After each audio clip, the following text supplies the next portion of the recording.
se disponibiliza. Então, bom dia a todas.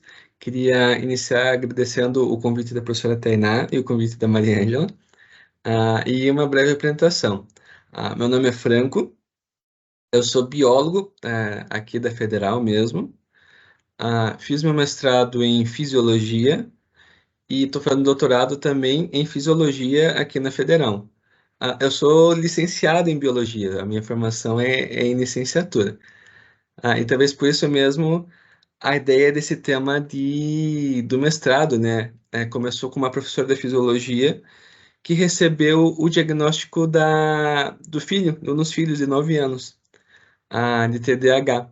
E foi comentar com o meu professor, com o meu orientador, sobre, meu Deus, e agora, né? Como que uma criança de 9 anos tomando metilfenidato, tomando Ritalina, né? O que será que pode acontecer? A gente começou fazendo uma pesquisa, esse foi meu TCC, uma pesquisa de literatura, né, para ver o que tinha. Conseguimos o financiamento do PPSUS, aí uma colega, uma amiga minha, fez no mestrado dela em modelo animal. Eu trabalho com o tratamento farmacológico, né, com a Ritalina, em modelo animal de TDAH, ratos que mimetizam o comportamento de TDAH. E a gente tratou eles com metilfenidato, com Ritalina e testou os resultados. Aí eu fiz o modelo humano, né, a parte humana de pesquisar. Inicialmente era para ser feito diretamente em crianças, mas aí por toda a burocracia do comitê de ética, enfim, não daria tempo de fazer isso no mestrado, ainda mais com uma população mais vulnerável, como são crianças, né? O comitê pega um pouquinho mais pesado. Então, como nós fizemos? Pegamos alunos que já estavam na graduação, ou seja, já eram maiores de idade, e perguntamos para eles quem tinha na infância ou na adolescência o diagnóstico de TDAH e como foi esse tratamento farmacológico. E aí testamos, por meio de testes psicotécnicos, os efeitos desse tratamento. Então, e esse foi meu trabalho de mestrado. Então, deixa eu compartilhar aqui com vocês.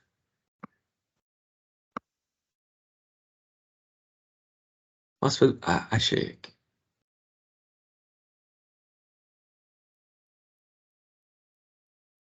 Tá conseguindo enxergar? Sim.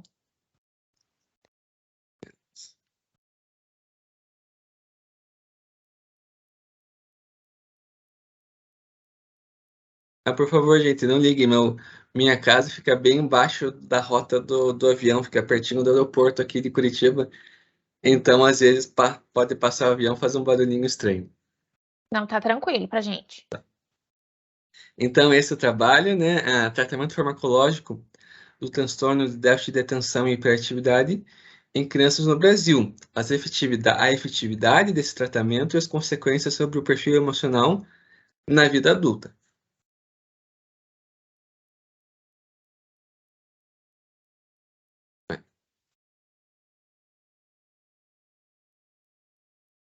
Então, quando a gente pensa em TDAH, no transtorno de déficit de atenção e hiperatividade, o que vocês pensam normalmente? Podem falar aí, turma.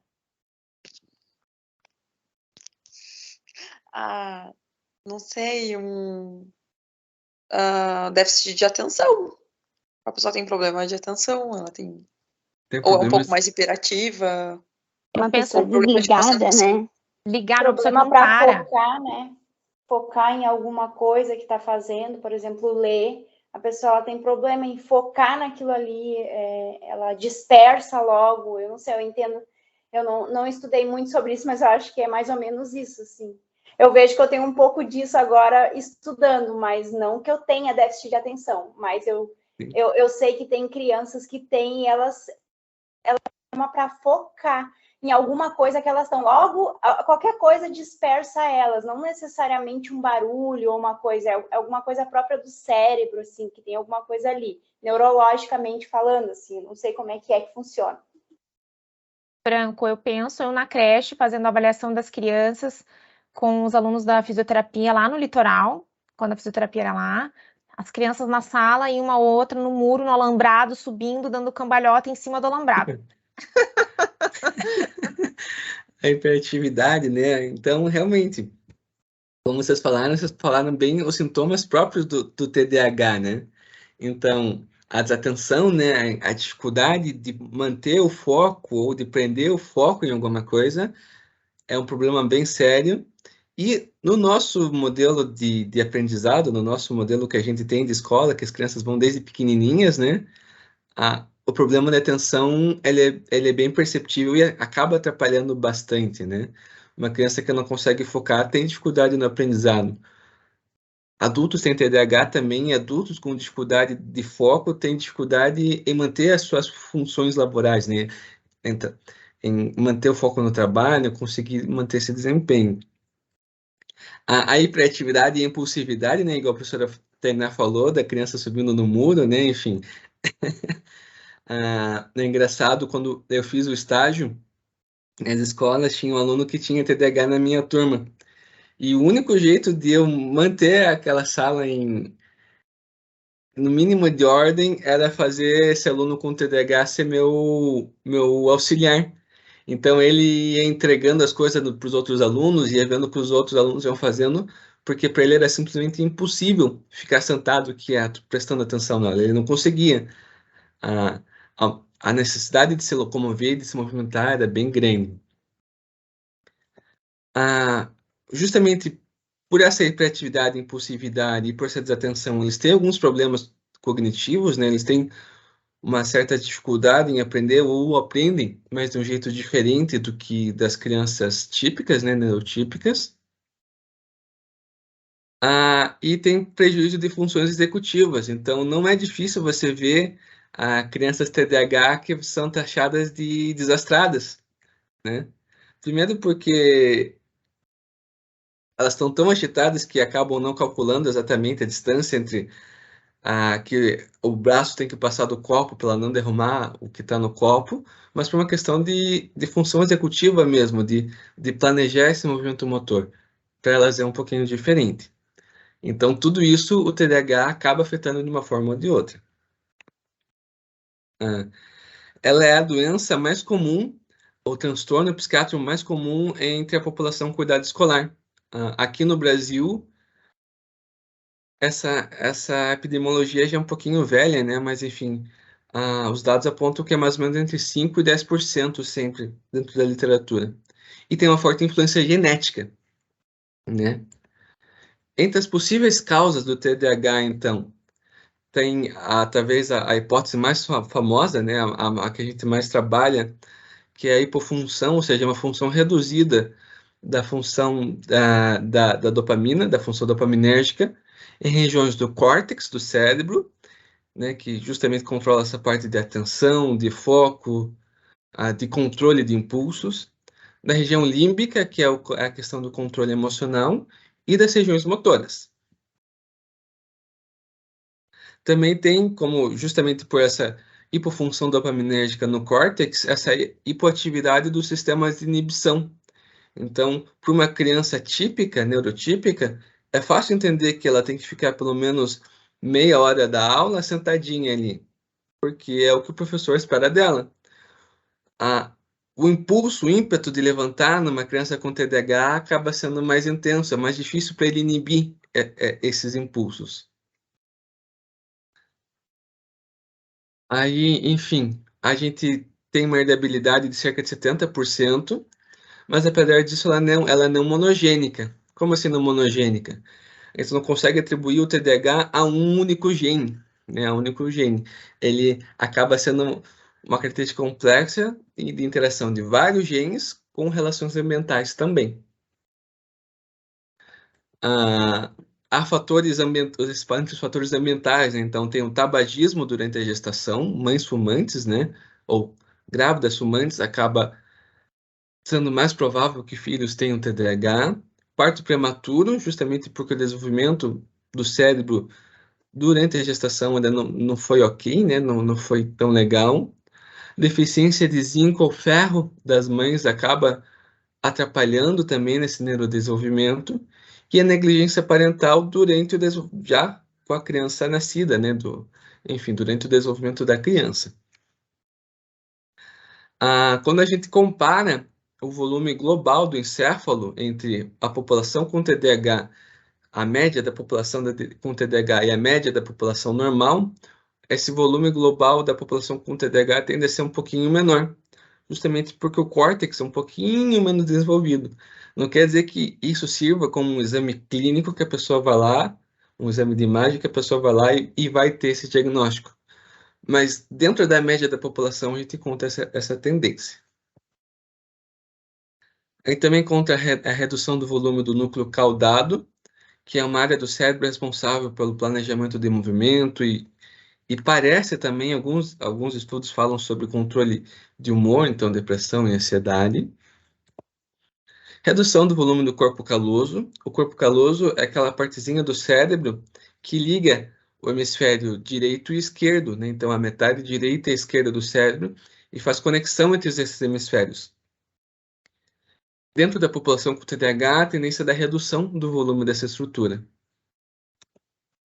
E redução do cerebelo, justamente porque eles também têm esse problema motor, né? Então, e o cerebelo é uma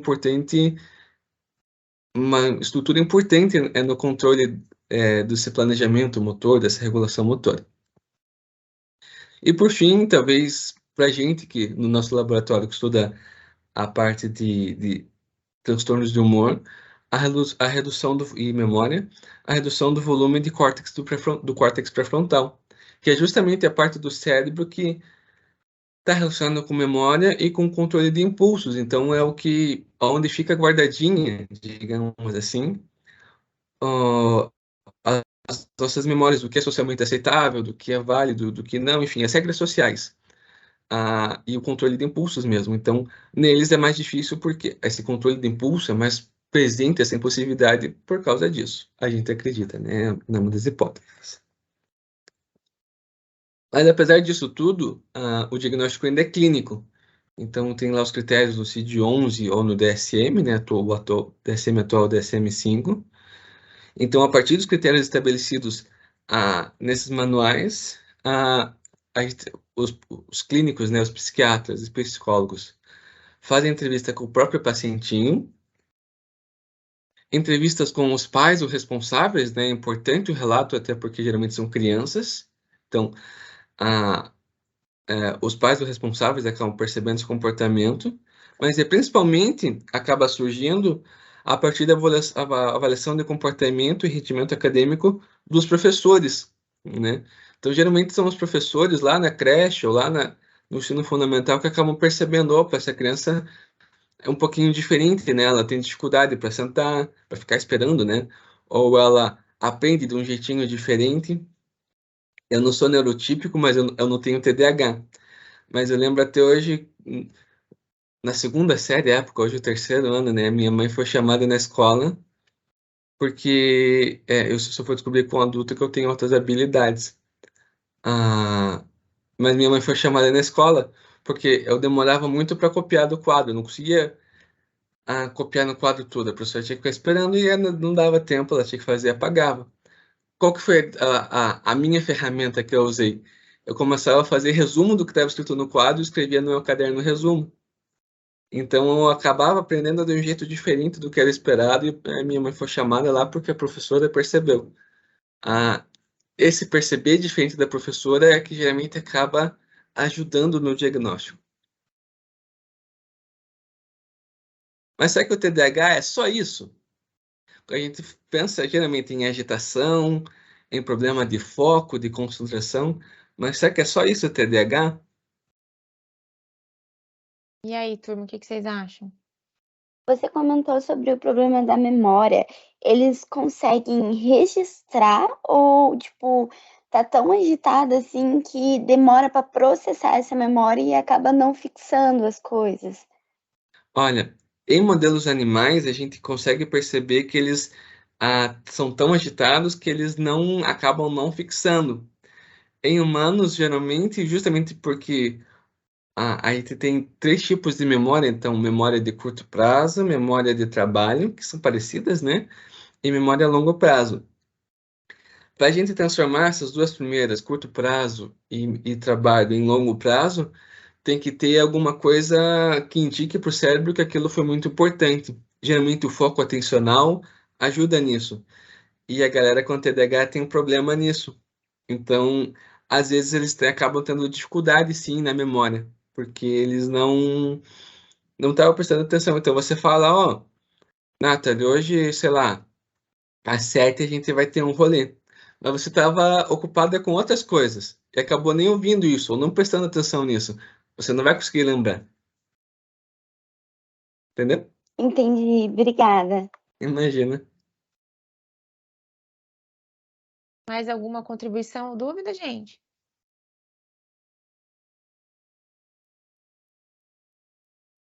Os sintomas que você falou, eles aparecem todos os sintomas em uma pessoa só? Por exemplo, a hiperatividade sempre aparece com esse déficit de atenção, ou tipo, cada pessoa desenvolve comportamentos diferentes, assim, porque deve até dificultar na hora do diagnóstico, né? Sim, eu ia comentar isso mais pra frente, uma parte disso, mas enfim, eu não queria dar spoiler. Mas enfim, são 3 tipos de TDAH diferentes, a gente consegue colocar em subtipos de TDAH, né? O TDAH esse misto, que tem os dois, hiperatividade e déficit de atenção. O TDAH que fala que é mais comum em hiperatividade e impulsividade, e isso, estranhamente, é visto mais em crianças do sexo masculino, sexo biológico masculino. Inclusive, por isso que é mais comum entre piás, né, entre crianças do sexo masculino, do que entre crianças do sexo feminino. E tem o TDAH, que é mais déficit de atenção. E esse, curiosamente, também é visto mais em crianças do sexo feminino. O porquê a gente não sabe ainda, se é uma questão social, então a menina aprende desde cedo que ela tem que ficar quietinha, mas ela acaba não prestando atenção, ou se tem fatores biológicos envolvidos. Mas, enfim, são 3 fatores. São 3 subtipos. O misto, o que é mais prevalente é a hiperatividade e impulsividade, e o que é mais prevalente é o déficit de atenção. Cada criança vai desenvolver do seu jeitinho. Entendi, obrigada pelo spoiler.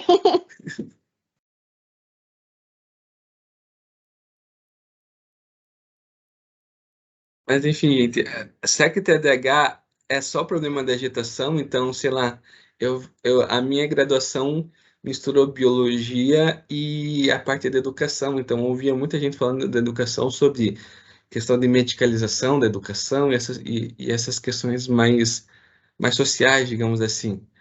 Mas será que o paciente com TDAH, ele só é agitado ou ele sente alguma coisa mais além disso?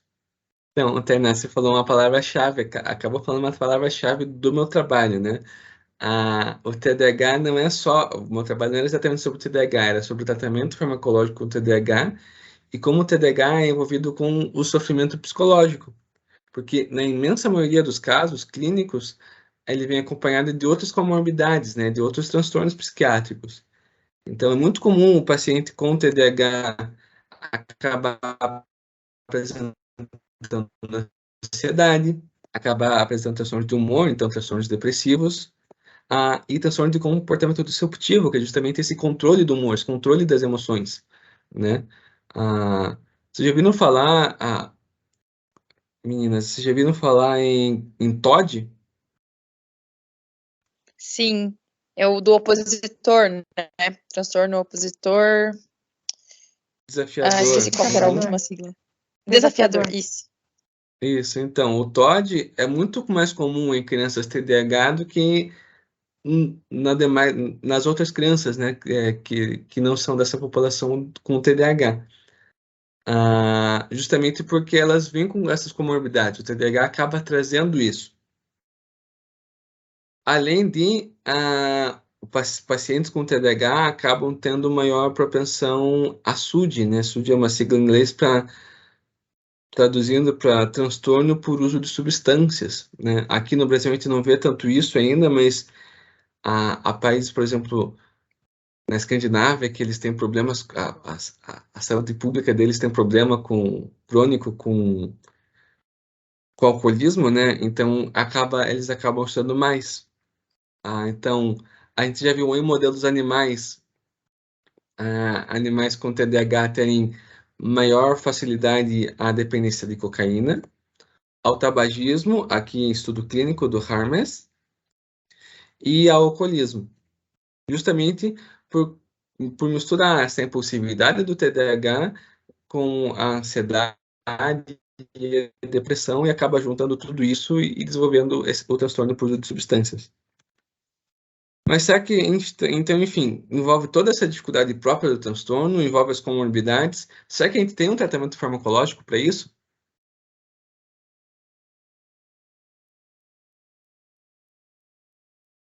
E aí, turma? Que remédio que vem na cabeça de vocês quando vocês pensam em TDAH? Ritalina. A Ritalina, né? Gente, bom, todas são graduadas já. Eu espero que, apesar que na graduação acaba tendo abuso também. Mas, por favor, usem a Rita, né? A Ritalina como remédio para ajudar no desempenho acadêmico, tá? Eles chamam, tem um termo até para isso que é o Smart Drug, né? Não funciona, tá, gente? Já conheci pessoas, Franco, que faziam. Alguns que tiveram a ideia, mas não colocaram em prática, e outros que fizeram uso. Uhum. É bem. A ideia de Smart Drugs a gente fez não na fisiologia da Federal, mas com ratos, né? Mas com ratos na farmacologia da Federal.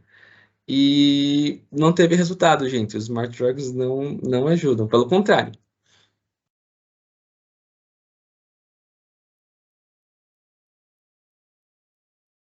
Então, sim, o tratamento acaba sendo com metilfenidato, né? Que é, como a Maria já chamou, né? O nome comercial, a Ritalina.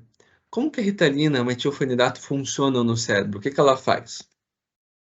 Então, ela é o fármaco mais prescrito para o tratamento do TDAH, é inclusive o padrão ouro, né? Da FDA, da reguladora, da Agência de Regulação Americana, e a OMS também está ok.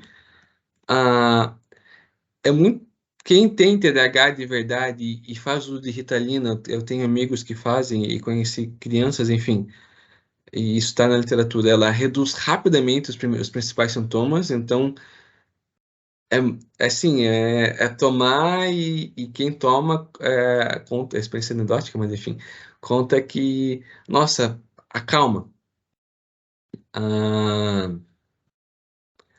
E, bom, não é exatamente da área de vocês, mas você deve conhecer pessoas que têm depressão ou ansiedade. Fármacos para depressão e ansiedade geram uma dificuldade de adaptação, né? 2 a 3 semanas até o coitado do paciente que está com depressão conseguir se acostumar com o remédio, principalmente os antidepressivos, né? Os inibidores da recaptação da serotonina. Porque vai dar enjoo, vai dar tontura, vai dar perda de apetite, vai ter uma leve alteraçãozinha no humor, enfim. Alguns relatam, inclusive, sonhos lúcidos, sonhos vívidos, muito mais intensos, e às vezes até meio ameaçadores. A Ritalina não faz nada disso. Ela age no foco dela, que é a recaptação. Eu já vou explicar mais para frente, mas que é a recaptação de dopamina. Então, não tem esse problema de adaptação. A criança não sofre com adaptação, o efeito é imediato.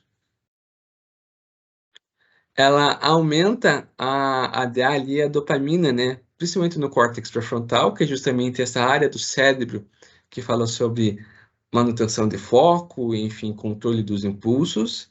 Na região do estriado e do accumbens, que seria a nossa área de regulação de prazer, das coisas boas, né? Então, coisas, recompensas positivas do nosso cérebro são reguladas por essas duas áreas, a área do estriado e do accumbens. Por isso, inclusive, a gente acredita que elas têm mais problema por transtorno de uso de substância, porque é desregulada essa região. É o sistema de recompensa. Quando você aumenta a dopamina ali, você reduz esse risco. E aumenta a noradrenalina no córtex pré-frontal, que também aumenta o foco do paciente. Em modelos animais, em ratinhos, a gente aumentou também, além da dopamina, aumentou o receptor dopaminérgico, né? Ou seja, o que fica lá na membrana do neurônio recebendo dopamina. Tanto o D2 quanto o D3 acabou aumentando isso. aumentando a densidade desses receptores, e reduziu uma proteína chamada DAT, que é uma proteína que retira a dopamina da fenda sináptica, tá? E aí eu vou abrir um espacinho para quem, talvez eu fui muito das áreas biomédicas aqui, quem não for e tiver dúvida, agora é um bom momento para perguntar. Tudo bem, meninas? Podem perguntar aí, turma.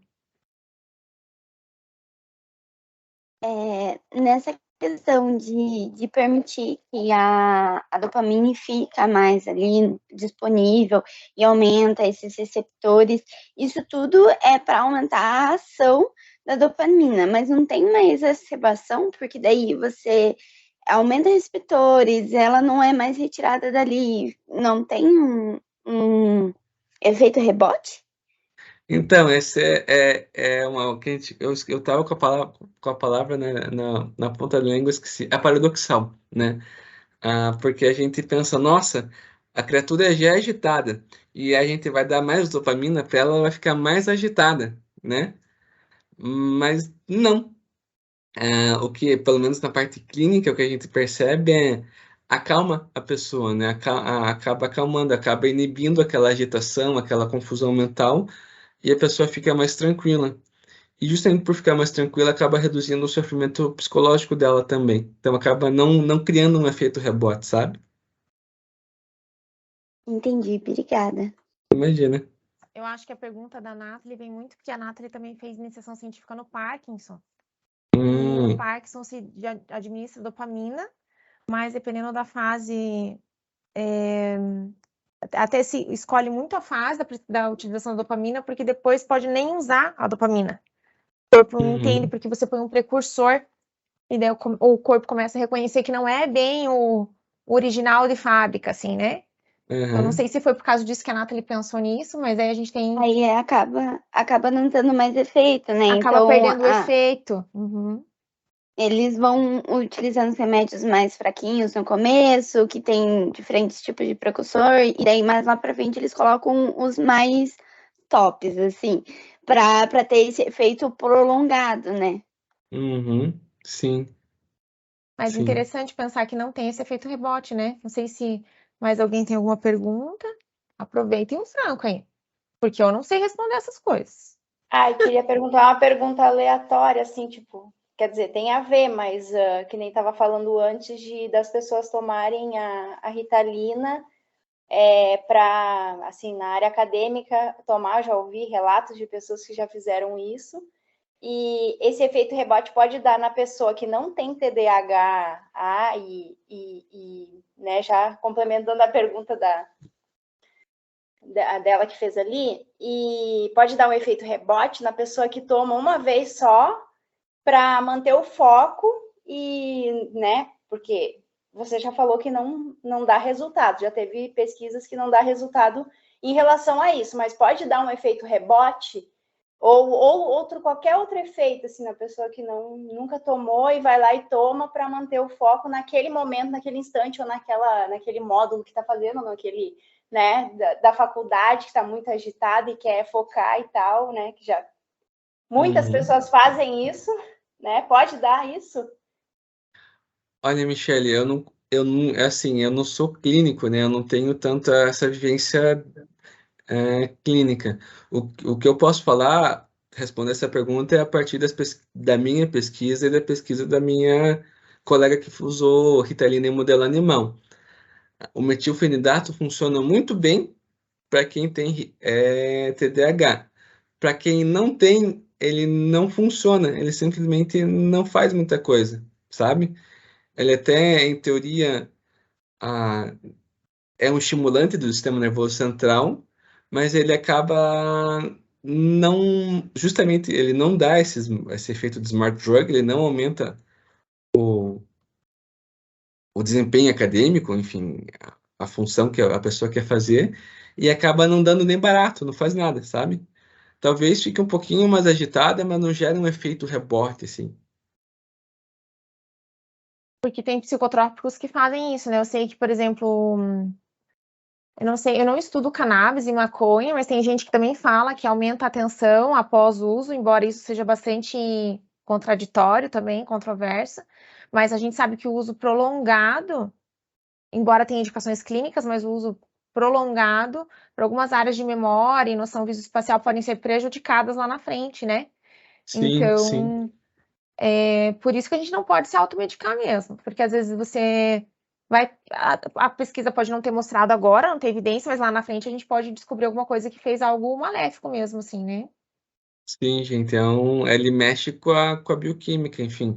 Ele altera o receptor, por exemplo, aqui nos modelos animais, aqui aumenta a densidade de D2 e D3, foi pro resto da vida dos animais, eles tiveram esse aumento de densidade, não foi momentâneo. Então, sim, ele muda a conectividade do cérebro. Em teoria, até onde a gente viu, cérebros saudáveis, essa alteração não foi tão drástica. Ela foi teve mais resultados em animais que tinham um cérebro neurodivergente. Mas não é legal ficar usando uma droga que modifique a conectividade do teu cérebro, teu conectoma, assim, aleatoriamente, né? É meio que uma caixa de Pandora, pode ser qualquer coisa dele. Obrigada. Isso aí, com certeza. Também acredito muito nisso, porque já ouvi muitos relatos das pessoas que fizeram isso e também dizendo assim, tipo, faz isso, toma isso, né? A pessoa estimulando a outra a fazer e tal. Já vi muito disso. É sim.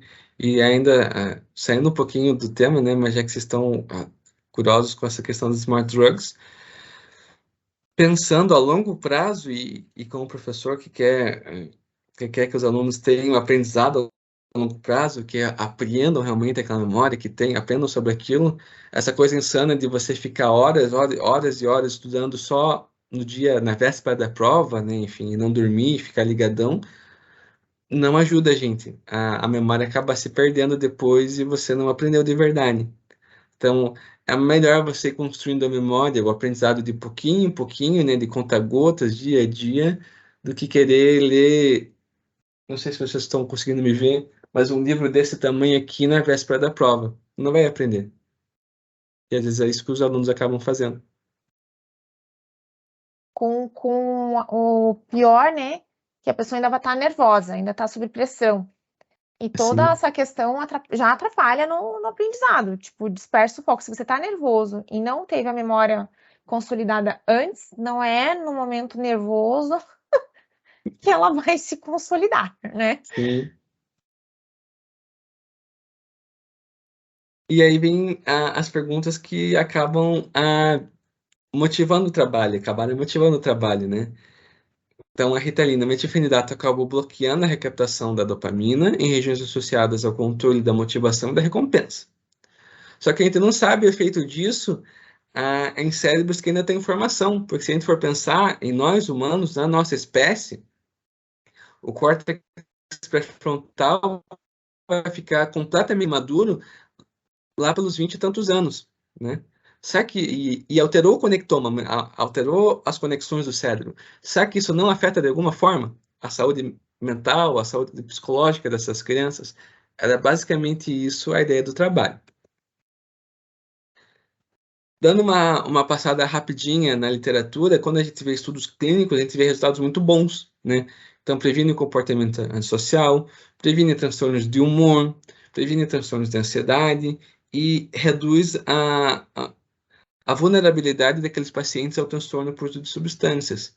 Mas quando a gente olha em modelos animais, que a gente pode manipular mais o cérebro, porque que a gente pode manipular mais o cérebro, a gente acaba encontrando os déficits de memória, comportamento anedônico, que é um modelo de depressão em animais, né, em ratinhos. A anedonia é a ausência da capacidade de sentir prazer, né? Os animais deixam de sentir prazer e isso é um sintoma importante da depressão. Comportamentos impulsivos, aumento da preferência por álcool, então disponibiliza para os animaizinhos lá, para os ratos, água com álcool e água pura. Eles acabam preferindo água com álcool. Aumento da sensibilidade à metanfetamina, então a metanfetamina acaba um estimulante, assim como o metilfenidato, então acaba tendo mais efeitos nesses animaizinhos, justamente porque, né, o conectoma deles foi alterado. Então, esses foram os motivadores do trabalho, né? E aí, quando a gente olha para saindo um pouco da parte acadêmica, indo para o que a gente encontra na clínica, a gente vê, segundo a a Academia Americana de Pediatria, o início tem que ser feito entre os 14 e os 18 anos. Então, já com 4 anos, entre os 14.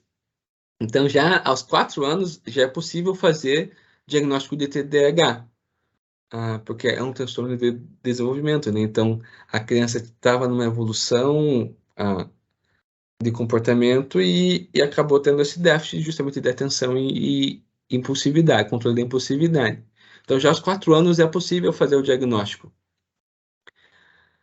A academia, e lá nos Estados Unidos, isso acaba sendo um problema muito maior do que aqui está começando agora isso, diz que entre os 4 e 5 anos é a idade ideal para você começar o tratamento.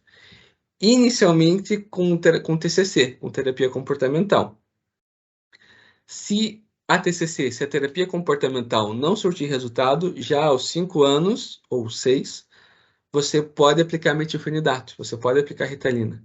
Então, uma criança com 6 anos já estaria tomando esse remédio que alteraria o conectoma dela, né? Por isso a preocupação, por isso a motivação do nosso trabalho. Aqui no Brasil a gente tem um complicador, digamos assim, eu não sei, enfim, que a gente tem o SUS e o SUS tem o Rename. Vocês da saúde coletiva acabam podendo falar disso melhor do que eu. Mas o metilfenidato, justamente por ser um estimulante, não está no Rename, né? Ele não é dado no SUS, ele não é dado lá no postinho. E aí, alguns médicos, como sabem disso, acabam receitando fluoxetina, que é um antidepressivo, que não tem nada... o efeito farmacológico dele, a ação farmacológica dele não tem nada a ver com a Ritalina. Então, eram essas coisas que a gente queria ver. O efeito disso a longo prazo em cérebros tão novos, e se a fluoxetina ou antidepressivos acabavam tendo um efeito parecido, se era seguro esse uso, assim como parecia ser o da Ritalina. Como é que a gente testou isso? Foram 3 questionários mandados por formulários, né? Infelizmente, a ideia era no início era fazer só na federal, então eu iria nas salas, aplicaria os formulários, depois convidaria os alunos, enfim, seria mais dentro do universo da federal, da UFPR. Mas aí veio a pandemia. E eu tive que aplicar formulários online para os alunos, então isso acabou fazendo com que eu escolhesse uma universidade pública de cada estado da federação, Rio Grande, Santa Catarina, Paraná, enfim, uma de cada estado. Aí eu pesquisei os contatos dos coordenadores dos cursos, de cada curso de cada universidade, e pedi para que ele reenviasse para os alunos esses questionários, esses formulários, para que os alunos respondessem e a partir daí eu tivesse os dados. Entre esses formulários, né, entre esses questionários no Google Forms, tinha um questionário básico que perguntava para os voluntários, né, para os participantes de pesquisa, se eles tinham diagnóstico de TDAH, qual era o tratamento farmacológico que eles recebiam, se eles tinham comorbidades, né, ou seja, outros transtornos psiquiátricos, e as informações básicas deles, enfim, questões socioeconômicas. Aí tinha esse teste aqui, que é um teste, como eu não sou psicólogo, então é um teste que eu podia aplicar, né, mas que é validado já, que é o ASRS 18. Então, são 18 perguntas, né, e que são a partir de uma escala de frequência, que você responde 0 para nunca, 1 para raramente, 2 algumas vezes, 3 frequentemente, ou 4 muito frequentemente. E aí tem 2 grupos de perguntas. Primeiro, do 1 ao 9, sobre déficit de atenção. E depois, seria do 10 ao 18, né, é sobre hiperatividade e impulsividade. E o outro teste que também é validado na literatura, mas que é possível a não psicólogos como eu aplicar, é o DAS-21. Também é um grupo de perguntas que você responde, né, a partir de 0, não se aplica de maneira alguma. Aplicou-se em algum grau ou por pouco tempo. 2 em grau considerável e 3 muito ou na maioria do tempo. Então, aqui o DAIS é para sintomas do TDAH, ou ICRS-18, desculpa, é para sintomas de TDAH. O DAIS é para sintomas de depressão e ansiedade. Então, os tipos da pergunta, né? Achei difícil me acalmar, senti minha boca seca, né? Isso é sintoma clássico de ansiedade, né? Não que todo mundo tenha boca seca seja ansioso, mas enfim, quem é ansioso tem boca seca. Não consegui vivenciar nenhum sentimento positivo, isso é muito comum da depressão, né? Achei difícil ter iniciativa para fazer as coisas, isso pode ser uma questão de motivação da depressão ou ou de ansiedade, de você querer fazer sempre tudo perfeitinho, do perfeccionismo da ansiedade, e assim por diante. Eram 21 perguntas. Respondendo esses 3 questionários, a gente conseguiu ter, ao início, 808 participantes. Aí, por critério de exclusão, a gente acabou tirando os com mais de 30 anos, né? Sobraram 662 participantes. Desses 662 participantes, a gente fez a separação por histórico, por diagnóstico de TDAH. 114 com TDAH e esse 548 sem o TDAH, né? Sem o diagnóstico. Como a gente não tem vivência em pesquisa clínica e pesquisa com humanos, o meu orientador trabalha com modelo animal sempre, e no meu TCC também, e na minha graduação, sempre trabalhei com modelo animal. A gente acabou randomizando para deixar tudo a população de pesquisa toda bonitinha e homogênea, sabe? Essa foi, inclusive, eu tive na banca, tinha uma professora de saúde coletiva, a professora Iana, e essa foi, inclusive, uma das observações dela aqui. Enfim, em humanos, a população não precisa ser homogeneizada, não precisa ser bonitinha.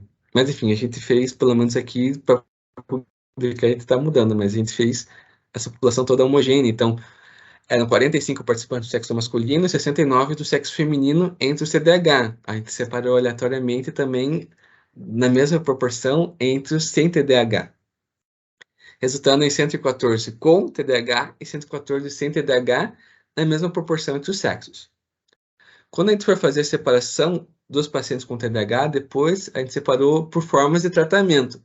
Então, 30 tratamentos finalizados, que eram justamente as pessoas que receberam alta farmacológica, né? Elas não tinham mais, elas passaram por um tratamento e não estavam mais recebendo, finalizado. 52 que estavam sendo tratadas, e aí me surpreendeu porque tinham 32 que tinham diagnóstico, mas nunca tinham usado remédio, nunca tinham feito um tratamento farmacológico. Os resultados, então. Primeiro, comparando as populações com e sem TDAH, né? Não teve diferença entre idade, né? Até porque a gente meio que fez entre 18 e 30 anos, então é esperado não ter mesmo. Não podia ter diferença de sexo, né? Porque a gente homogeneizou a amostra. Aqui uma surpresa. Não teve diferença entre a frequência do uso do álcool. A gente pediu para que eles responderem em escala Likert, né? 1 nunca consomem, 2 mensalmente, 3 semanalmente, 4 diariamente ou quase todos os dias. Não teve diferença nas populações. Isso foi bastante inesperado para a gente, porque a gente esperava que os com TDAH acabassem usando mais. Apesar que era pandemia, né? Então as pessoas estavam presas em casa e universitário ainda acaba fazendo mais uso de álcool. Outros transtornos, aqui a gente encontrou que é esperado na literatura, né? Então, pessoas com TDAH tendem a ter outros transtornos. Depressão, transtorno bipolar, ansiedade, assim por diante. O histórico do uso farmacológico para esses transtornos também foi maior dentro da população com TDAH. E o uso farmacológico atual também foi maior entre a população com TDAH. Quando a gente viu o histórico de reprovação no ensino básico, a população com TDAH acaba tendo maior probabilidade de reprovar do que os com não TDAH. E sem diferença na atividade econômica, todos eles estavam engajados em atividade econômica, ou seja, isso não parecia ter sido não parecia um problema na fase adulta. Obviamente, aqui vai dar uma diferença, né, quando você fala dos sintomas, né, mas aqui é uma coisa para ter cuidado, ó. Vocês conseguem ver meu cursor? Sim. Sim? Esse paciente aqui não tem TDAH, mas ele está com sintomas do teste lá em cima, ou seja, só esse teste sozinho não vai dizer que você pode fazer na internet, você encontra ele na internet gratuitamente, inclusive em site de clínicas. O teste sozinho não vai dizer se você tem TDAH ou não, ou seja, esse é um dos perigos desses testes e da automedicação, né? Tem que ter todo um acompanhamento, mais uma série de perguntas, enfim, você tem que conversar com o psiquiatra para saber de verdade, né? Vários critérios. Posso fazer um comentário? Teoricamente, quem teria mais... Pode sim, professor. Só para quem está assistindo, nesses controles, cada bolinha verde é uma pessoa que fez parte do controle e cada quadradinho vermelho é o dado, o valor de uma pessoa que fez parte do TDAH, porque a gente tem alunas que eu acho que não tem tanto contato com o estudo experimental, então daí eles são agrupados, controles de verdinho, e cada pontinho é uma pessoa, né? E do vermelho é cada pessoa do TDAH, tá, gente? Sim. E aí o perigo de você fazer o teste sozinho é, teoricamente, quem teria a maior pontuação no teste? Esse indivíduo aqui verde ou esse quadradinho, ou esse indivíduo aqui, né? Mas apesar disso, esse aqui tem TDAH e esse aqui não, né? E quando a gente viu dados, ou seja, os sintomas de depressão e ansiedade, a população com TDAH tende a ter uma pontuação maior do que a população sem TDAH. Quando a gente compara entre os diagnósticos dentro da população com TDAH, a gente não consegue achar a diferença da idade. Aqui não houve uma homogeneização, né? A gente não homogeneizou a frequência de sexos, mas curiosamente não teve uma diferença estatística, apesar de uma barra até marcar outra, né? Não teve uma diferença entre os sexos. Frequência de consumo de álcool, a barrinha de erro tinha um só, era um indivíduo só que puxou essa barrinha de erro para diariamente, né? Mas quando você vê a estatística do grupo, não teve diferença. Outros transtornos, a gente não acabou, apesar das barras estarem discrepantes, a gente também não encontrou diferença. Mas no histórico atual, para esses transtornos, pacientes que estão passando pelo tratamento para TDAH ou já tiveram tratamento para TDAH, tendem a tomar mais remédio para outros transtornos do que os pacientes que não tiveram, não receberam tratamento para TDAH. No uso atual de fármacos para outros transtornos, a gente só vê essa diferença entre pacientes que ainda estão em tratamento. Então, eles ainda estão se tratando para TDAH e ainda estão se tratando para outro transtorno. Histórico de reprovação, barras discrepantes, mas sem diferença estatística. E sem diferença na atividade econômica também. Curiosamente, aqui eu me surpreendi porque eu achei que os pacientes que não receberam tratamento iam ter mais intensidade nos sintomas de TDAH, mas eles estão estatisticamente igual como grupo quando comparado com em tratamento ou com tratamento finalizado. Eu ainda dividi para ver se encontrava alguma coisa entre a hiperatividade e desatenção, mas também acaba a gente controla a mesma coisa. Quando a gente fala dos sintomas para os transtornos, também, apesar de a barrinha de erro estar um pouquinho mais para cima, não teve diferença estatística. Então, novamente, como a Tainá comentou, aqui é o eixo da pontuação, né, nos questionários, e aqui o pontinho é onde cada indivíduo pontuou, de cada grupo. Os verdes sem tratamento, os amarelinhos que ainda estavam recebendo tratamento, e os azulzinhos que receberam alta. Não teve diferença. Agora, quando a gente vai olhar a separação por sexo, masculino e feminino, a gente encontra uma coisa interessante. Não tão interessante, mas enfim, uma coisa que chamou a atenção. Entre as pacientes com TDAH, do sexo feminino, tendem a ter mais problemas de ansiedade e depressão do que do sexo masculino. Apesar de a meninos serem mais... Meninos, né? Enfim, a questão linguística. Pacientes do sexo masculino serem mais diagnosticados durante a infância com TDAH são pacientes do sexo feminino que acabam apresentando esses problemas lá na frente. Quando a gente olha entre os controles, ou seja, entre os pacientes que não têm, entre os voluntários que não têm TDAH, a gente não encontra o mesmo padrão. A gente tentou fazer, apanhando muito, né, porque essa é uma estatística que a gente ainda não está habituado, então uma regressão linear. A gente não encontrou a relação entre o efeito, né, dos sintomas de TDAH, depressão ou ansiedade com a idade de diagnóstico. Então parece ser meio aleatório, até segue uma linhazinha, mas parece ser ainda meio aleatório, né?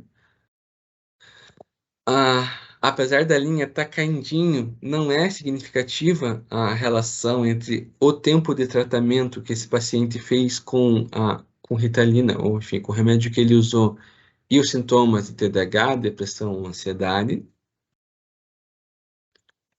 Mas, aqui é um resultado positivo. Quanto mais intensos, então, aqui nessa barra, então cada pontinho é um paciente, né? Aqui esse eixo é sobre a intensidade dos sintomas de TDAH, e aqui sobre a intensidade dos sintomas de ansiedade e depressão. O que essa linha conta para a gente é, quanto mais intenso o sintoma de TDAH, mais intenso tende a ser o sintoma de ansiedade e depressão. E aqui, os fármacos que as pessoas listaram para usar como tratamento para TDAH, surpreendeu a gente que o mais comum foi mesmo o metilfenidato, que é um estimulante, e o segundo mais foi uma anfetamina, foi a lisdexanfetamina, que é comercialmente vendida como Venvase, né? Mas enfim, ambos são estimulantes do sistema nervoso central, tá, gente?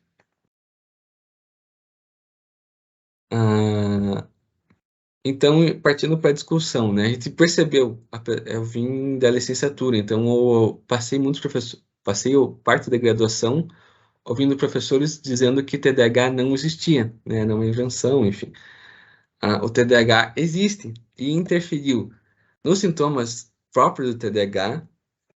O TDAH interferiu, né? O fator TDAH interferiu na saúde sobre depressão e ansiedade dos participantes, na ocorrência de outros transtornos além de depressão e ansiedade, e no tratamento farmacológico atual para esses outros transtornos. Então, as pessoas que têm TDAH precisam se tratar para outros transtornos também. Então, a gente pode concluir, sim, que o paciente com TDAH demanda de atenção e tratamento farmacológico. Não é uma invenção, né? O TDAH é um transtorno que existe e precisa de atenção e cuidado.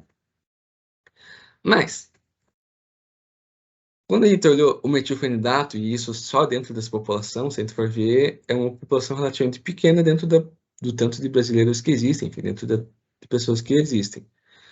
Ele não afetou diretamente a intensidade dos sintomas de TDAH, nem de depressão e ansiedade, e nem na ocorrência de outros transtornos, né? Isso quer dizer, bom, a gente pode falar sobre os sintomas de TDAH algumas coisas, gerar duas hipóteses, digamos assim. Primeiro, que talvez ele não interfira diretamente nos sintomas do TDAH. Ele regula o que a pessoa sente, mas os sintomas propriamente ditos não sejam regulados pelo metilfenidato. É uma possibilidade.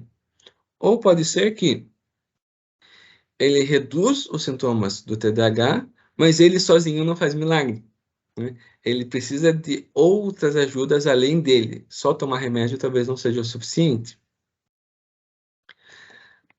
Quando a gente pensa em ansiedade e depressão, é a mesma coisa.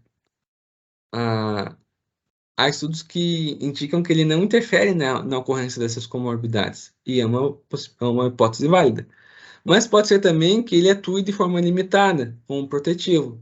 Mas só ele, sozinho, não vai fazer milagre, né? A favor dessa hipótese, a gente tem que, pacientes que recebem ou receberam a Ritalina, eles tiveram uma maior necessidade de tratamento farmacológico para comorbidades. Então, pode ser que a intensidade das comorbidades fosse maior se eles não tivessem sido tratados, né? E na análise do uso atual, apenas os que ainda estão em tratamento para TDAH também estão fazendo tratamento para os outros transtornos. Mas isso pode ser explicado também com outras questões, né? Então, a escolha da família, do paciente por não lançar a mão do tratamento, a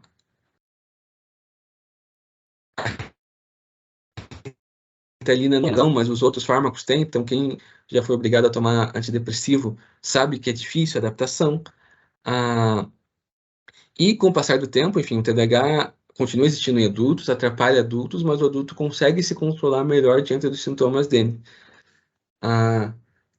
Crianças não. Então pode ser que crianças acabem precisando mais dessa ajuda farmacológica do que os adultos.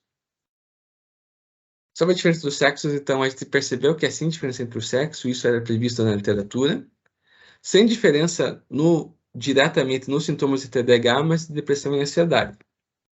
O mesmo resultado não foi encontrado dentro do grupo controle, e pode ser que essa diferença de humor, ansiedade e estresse tenha relação com o TDAH, principalmente porque é visto em mulheres, né, em pessoas do sexo feminino, que geralmente não costumam ser tratadas para TDAH na infância. E os fármacos usados, a imensa maior parte da população usou Ritalina, depois a Lisdex. Alguns receberam combinado, inclusive, mais de um. E diferente do que a gente esperava, a imensa maioria recebeu o tratamento com um estimulante, como etifendato e Lisdex, e não com os antidepressivos. Enfim, para concluir, é importante dizer que de uma forma ou de outra, apesar da Ritalina ser levemente demonizada, né, enfim, ser colocada como vilã, ela sozinha não ofereceu risco aos pacientes, ela não fez mal para os pacientes. Isso deve ser levado em conta. Mas ela também não faz milagre, sozinha ela não vai conseguir fazer muita coisa. Talvez precise de outros tratamentos juntos. E é isso, gente. Aqui os nossos viés e limitações, né? Enfim, é importante declarar isso na pesquisa. Aqui o agradecimento. Então, principalmente, eu colocaria ali o PPSUS, né? Porque, enfim, esse trabalho foi mostrado por pessoas e é uma forma de demonstrar também que pessoas de serviço social e saúde coletiva poderiam também ajudar nesse tipo de pesquisa. E é isso, gente. Muito obrigado.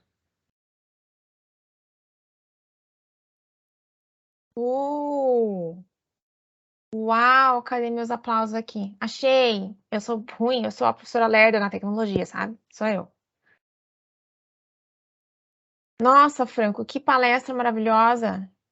E aí, gente? Bem completinho, né? Não é?